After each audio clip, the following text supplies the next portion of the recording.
Good morning. Thank you all for joining us for our solar battery savings OEM information session. Today, we look forward to providing an update on our solar battery savings program, particularly information for participating battery manufacturers. With that, I'll provide a brief introduction of our team. Joining me today will be Colin Santulli, our Senior Director of Programs, alongside Cody Harrison, our Senior Program Associate. And my name is Jill Monroe. I work on marketing and communications here at San Diego Community Power, and I'll be providing a little bit of moderation when we get to questions and answers toward the end of our presentation. And many of you I know worked with myself and with Emily Fisher last year as we launched this program. Emily is still very much involved, but enjoying a little bit of time away. She will be back in the office in October.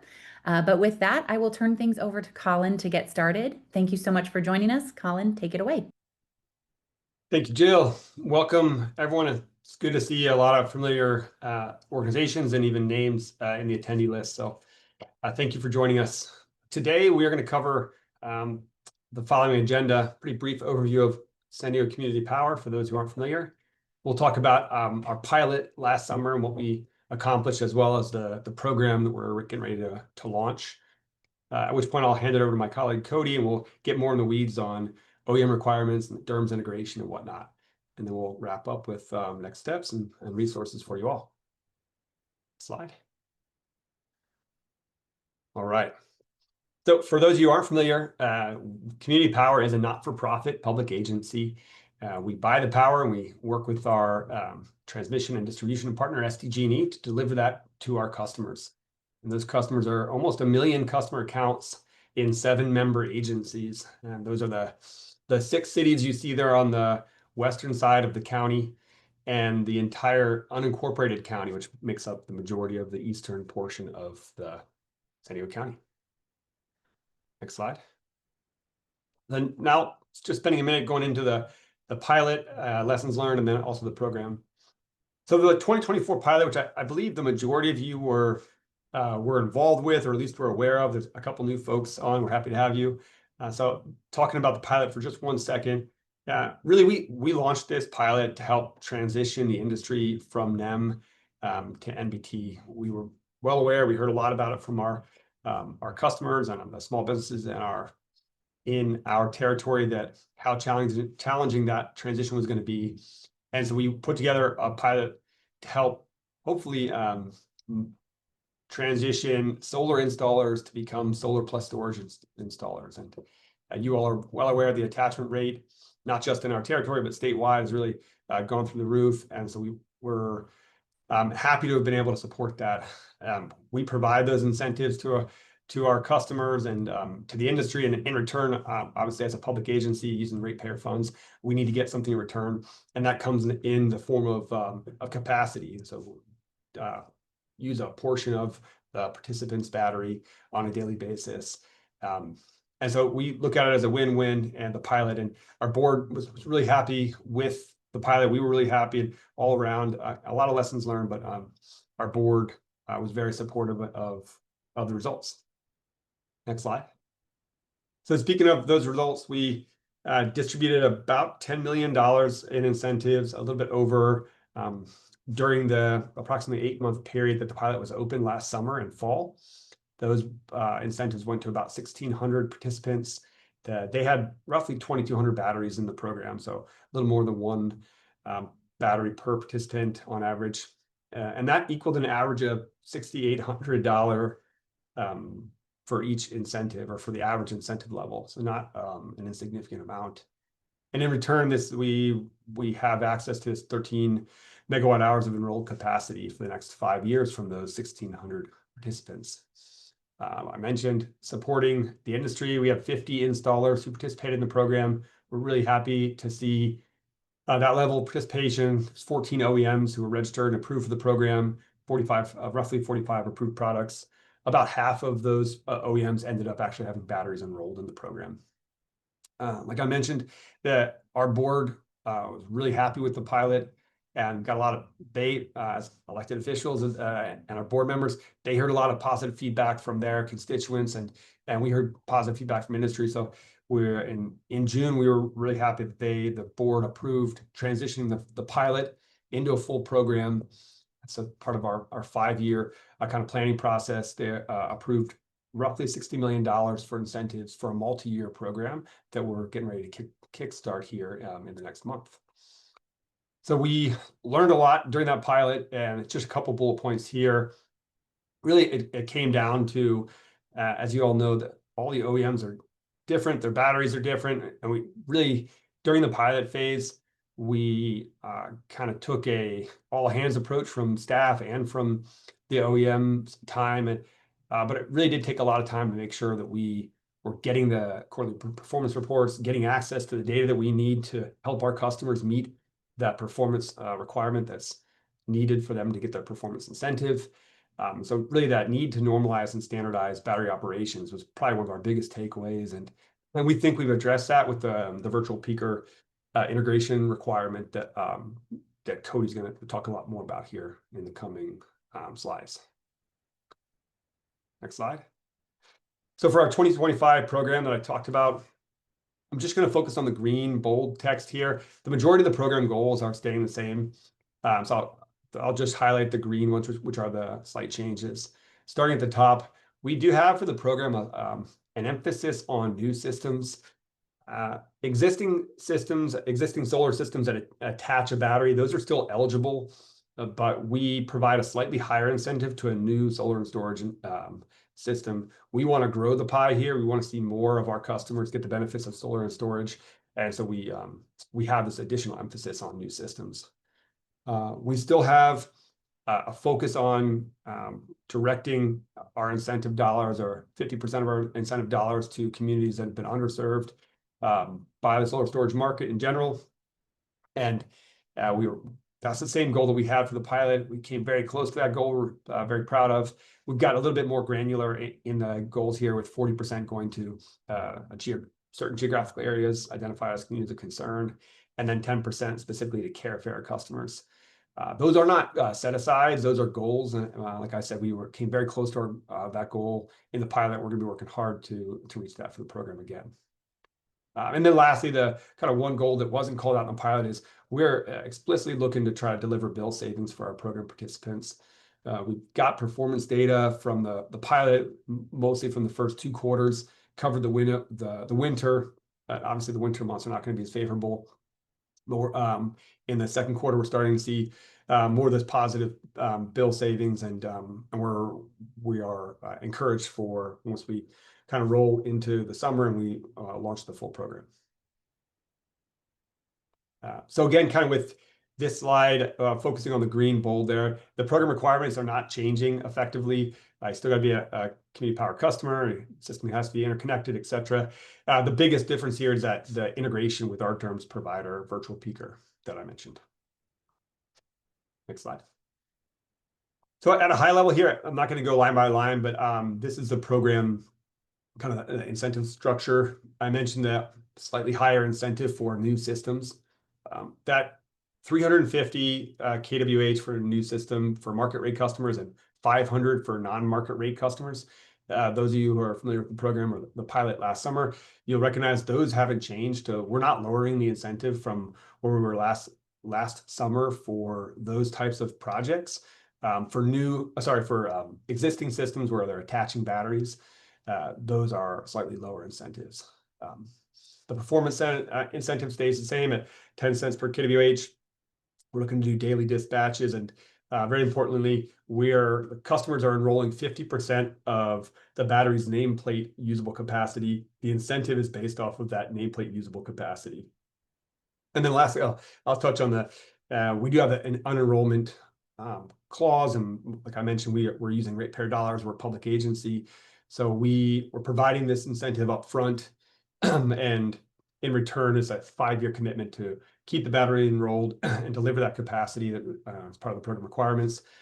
If the customer were to decide to opt out halfway through the program, 2.5 years, we would pull back a prorated portion of that as well, and so that because we do plan on that capacity, it is incorporated into our load planning with state agencies, and so that RA value that comes with that is kind of part of the whole equation here. So looking at our timeline, and maybe I'll back up just a little bit. This is kind of starting from today, moving forward. Again, I just want to reiterate that in June, the board approved the 5-year plan that includes a multi-year solar battery savings residential program. And then they also explicitly appropriated $20 million for the first year of the program. So we've got approval and appropriation and a lot of strong signals from our board to this support will continue for the industry for several years to come. We're really excited about that. So that was back in June, and like I said, that gave us the green light to move forward. Today we're here in the OEM information session. Very soon here we'll start enrolling OEMs and contractors, and then early next month we're going to have an in-person contractor training. It's mandatory training to make sure contractors know the program guidelines. We'll be working on developing our external facing pieces between collateral and the web page. And then we're aiming to launch the program probably towards the tail end of September. And the exact launch date will be released here in the coming weeks. Just as a note here, the systems installed before the launch date are not eligible. We have to draw a line here. So the program launch date and contract signed before them and not eligible for the program. So, but come late September, we will be open for business, as I say. And so I think now here I'll pass it to Cody to go a little bit more in the weeds on some OEM requirements and what the DERMS integration looks like. Thanks. Thanks, Colin. Thanks everybody for being here today. Appreciate your time. So looking at the relaunch of the program, start off talking about the program dispatch and what this is going to look like. Again, we've tried to highlight a particular change here. So it'll be weekday only, likely moving to a 4-hour window in 2026 and beyond. We'd ideally like to have the ability to flex for potentially other lengths of dispatch as well, depending on the grid needs. And we are requiring that the system be able to preserve the customer set backup reserve and the VPP dispatch capacity amount, so that 50% during the on-peak pre-dispatch window. It's important that the customer can use their battery the way that they want to in that on-peak but pre-VPP window, but that the battery will make sure that it reserves enough capacity for our dispatch. We're requiring solar-only charging. That is mandatory, just as it was in the pilot, and that no grid charging of the batteries is allowed as well, same as the pilot. And then the battery must be able to export to the grid to ensure that the battery is still discharging, even if the home is not consuming, but it should serve the home load first with just the excess going to the grid. In terms of battery manufacturer requirements, on the product side, the battery must have a single cycle round trip efficiency of 80% or greater.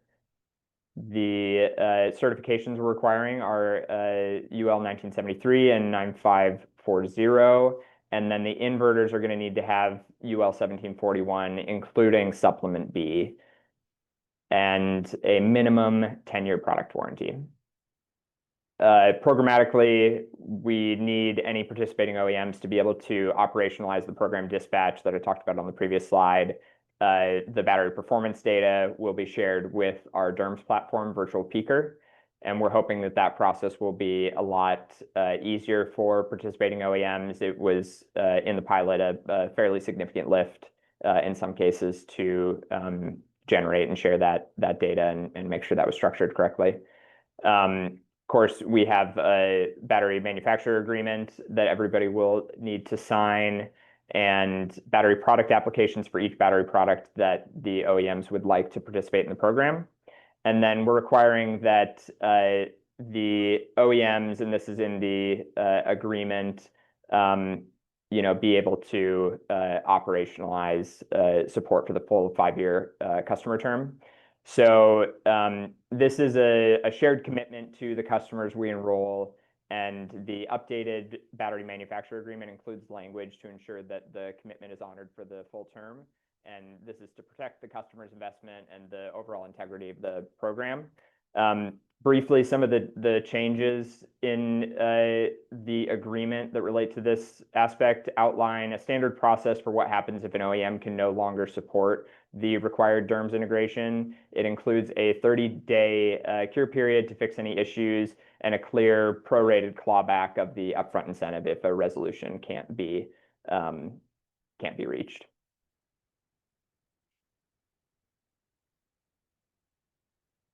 Getting a note that the audio may be going in and out. I apologize for that.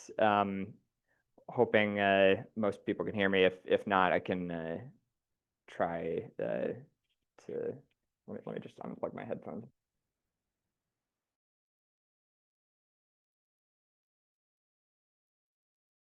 Testing 1, 2, 3. Is that any better? Yeah, you sound good, Cody. Okay. Thank you.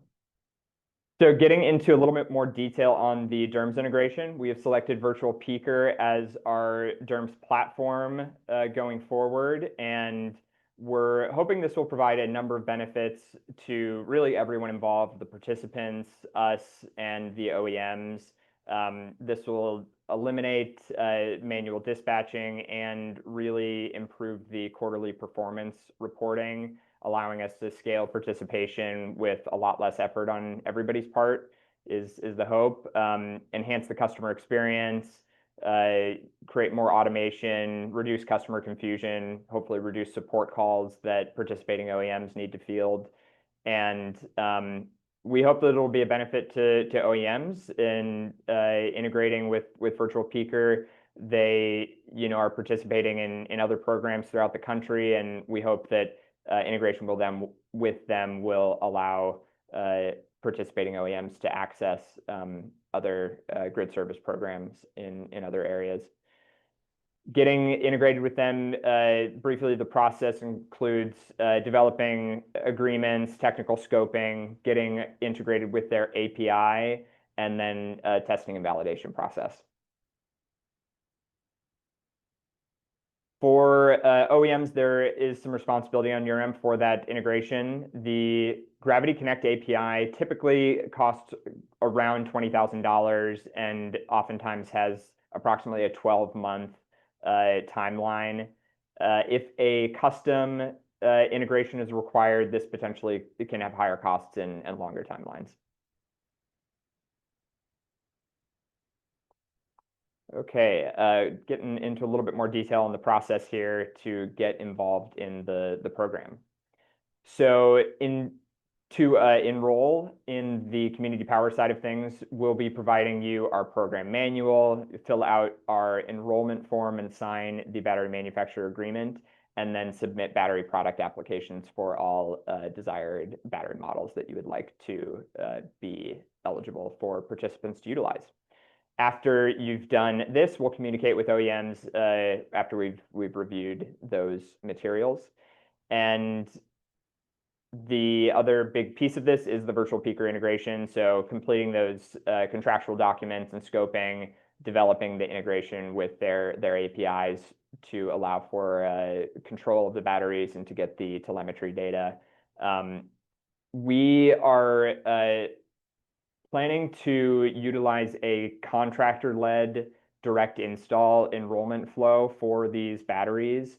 So oftentimes the standard is more of a BYO process where the customer is signing into their OEM account and going through an OAuth process to give consent for the batteries to be controlled by Virtual Peaker. We're electing for more of a contractor-led process, trying to just create as little work for the participant as possible. And so this requires development of an additional sort of module on the Virtual Peaker end to enable that direct install process. And so we're requiring that also be completed before being approved for the program. And once that's done, there'll be a process to test everything, making sure that all the integration flows are working correctly. And once that testing is passed, we consider the integration process complete. So we will, after we've confirmed that full integration has been completed, the OEM will be notified of final approval, assuming also that the battery manufacturer agreement and those pieces have been taken care of as well, of course. After final approval, we will add participating OEMs to the program website, add the approved battery products to our qualified product list, and then those battery products will be enabled as options in the contractor portal as they're creating the projects and selecting the batteries and things like that. And we'll be notifying contractors as additional products are added. We have a variety of methods that we can utilize to do this. We'll have an update banner that'll pop up in the contractor portal and can potentially utilize newsletters, email. We'll be hosting office hours for the contractors, so we'll make sure that as soon as new products come online, that the contractors are made aware and can start selling those products to their customers.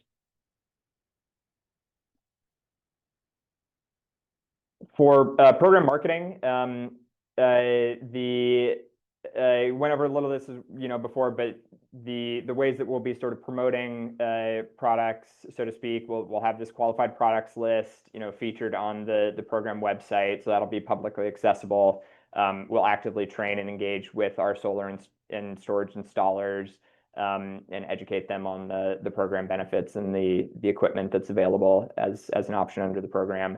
We'll be doing more direct customer marketing this round of the program. In the pilot, we really leaned on the contractors to do the marketing, but as we gear up for a multi-year program and looking to scale, we'll be doing more direct marketing to the community power customers that are eligible for this, and looking at producing more marketing collateral and doing more email campaigns and utilizing social media and all those sorts of things to get the word out a little bit more aggressively for the new round of the program.